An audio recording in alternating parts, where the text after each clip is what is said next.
اللي عايز يصحى على الفجر بإذن الله عنده 3 خطوات. الخطوة الأولى يروح للي بإيده الأمر، ربنا، فيدعي اللهم أعني، ساعدني، أعني على ذكرك وشكرك وحسن عبادتك، ويبقى اللي في قلبك إن ربنا يعينك على صلاة الفجر وأنت بتقول ذكرك وشكرك وحسن عبادتك. وخلي كده في كل سجدة اللهم أعني على ذكرك وشكرك وحسن عبادتك.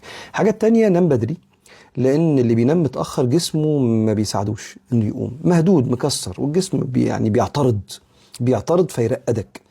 وعشان تعرف تنام بدري محتاج ما تشربش قهوة ولا منبهات بعد الوقت بقى. كل واحد، في واحد بعد الساعة 3 4 5، وأكتر وقت سمعته من المتخصصين قال لك مش بعد 7 بالليل، حاسس إن ده متأخر شوية.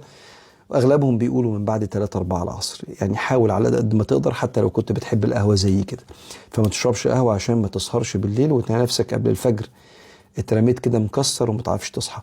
الحاجة الثالثة، قلبك اللي بيقومك، فأكثر من الذكر وغض البصر.